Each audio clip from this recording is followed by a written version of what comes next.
or at least inconsistent. And then when you look at, say, 2022's deficit, which is the debt for that particular year, it was $1.38 trillion. So if we didn't spend a dollar on defense, we'd still have over $500 billion in deficit spending. Defense is not the issue.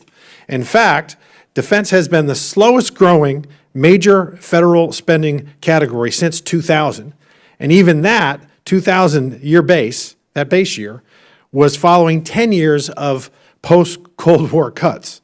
So the U.S. military, as a share of GDP, remains the lowest level since World War II.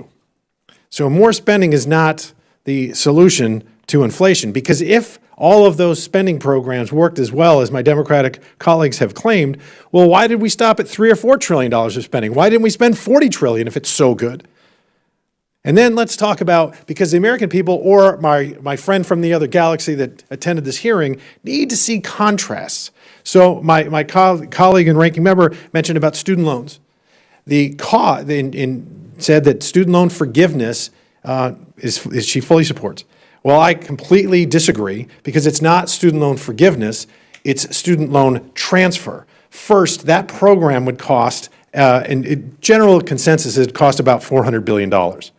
And it would benefit, ironically, the highest earners will reap about 2/3 of that benefit, of the giveaway. And then you have to think about, what about the folks that had never went to college? What about the folks that went to college and didn't take out a loan? What about the folks that went to college, took out the loan, and then paid it back? Is that fair to them? And the answer to that question is, of course, no. It's patently unfair. It's patently un-American, in fact. The outstanding federal loan debt is about $1.7 trillion. There's 255 million adult Americans. 45 million have student loan debt. So that would make it that 210 million adult Americans would have to bear the burden for not this forgiveness, but this transfer. And the median borrower, they did a study in 1992, and they just recently did another study, and they have found the same thing, that about 4% of their monthly income is spent on student loans.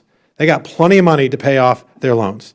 And it also sets a horrible precedent to folks that willingly went into an agreement to say, I'll borrow money, and I promise to pay it back. And then what about future borrowers that say, hey, they give the loan forgiveness, I'll sign this thing, but I'm probably going to get forgiveness in the future, or again, more accurately, transfer. It's simply unfair. And so we have to recognize the fact that we do have a $33 trillion debt. And I believe, from CBO, that if we continue to spend at the rate we're going now, that in 10 years, half of the federal budget will go to. Good afternoon, friends. There are still billions of dollars left over in crisis relief funds.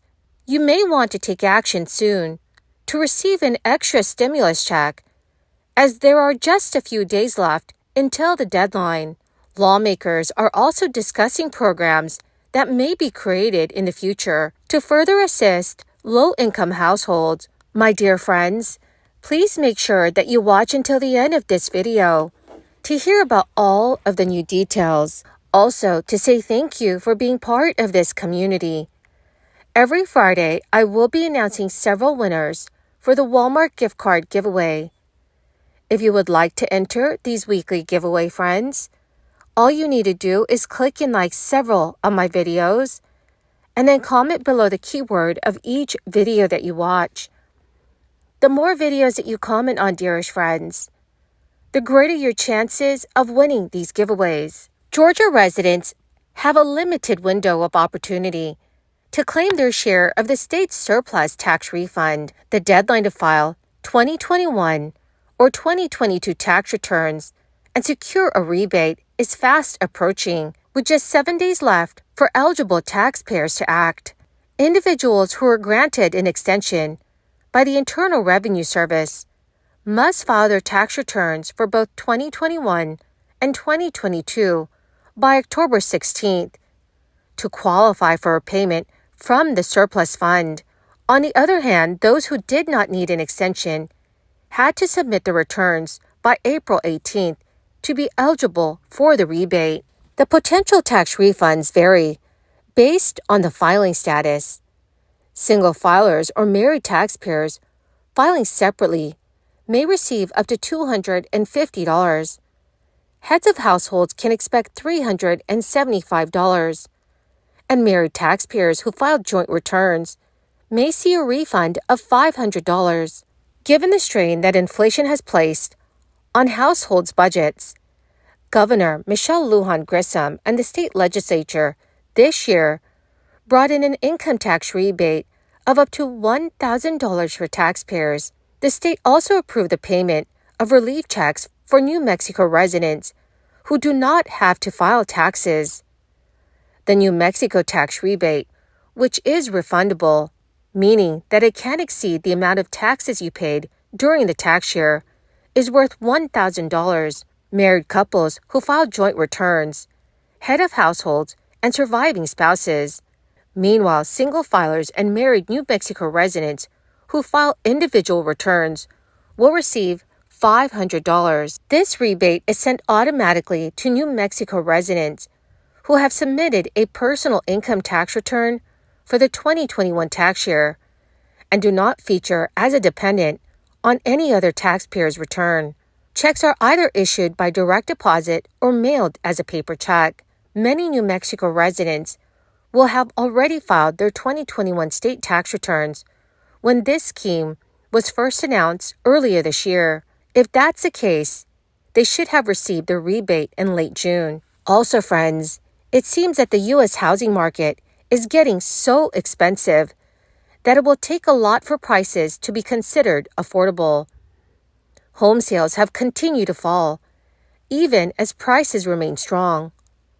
According to the latest data from the U.S. Census Bureau, in August, new home sales plunged 8.7% to an adjusted annual rate of 675,000 units from a month ago, while August new home sales were up 5.8% from 1 year ago.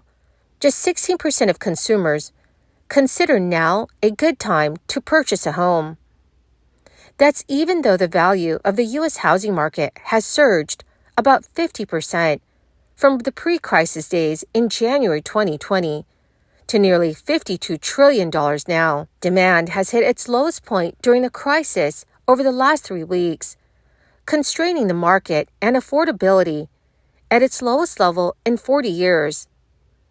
Despite dampened consumer demand, experts say that the market's direction depends on how much inventory enters the market amid a supply crunch. However, a recent analysis has unveiled a strange phenomenon in the United States. An estimated 5.5 million vacant housing units in the nation's 50 largest metro areas. That amounts to an 8% housing vacancy rate. The reasons behind the vacancy rate are multifaceted. About 26.6% of these homes are empty because they are available for rent, while 17% remain vacant as they are used only part-time, like vacation or second homes. Then another 8% are in a state of repair or renovation. The presence of these 5.5 million vacant homes has prompted questions about their impact on the broader housing market. However, addressing the issue necessitates tailored policy solutions for each location where these homes lie idle. So, dear friends, should new home builders keep on building new homes if the vacancy rate is so high? Please let me know in the comments section below. Well, my magnificent and most marvelous friends, that is the end of my daily stimulus update video for today. Thank you, dearest friends, for being part of this community.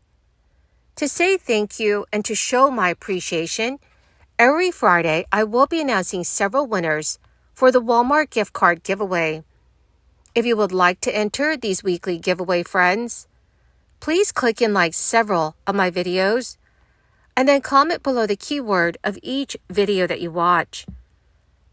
The more videos that you watch and then comment on, friends, the greater your chances of winning these giveaways. Thank you and have a wonderful and very blessed day.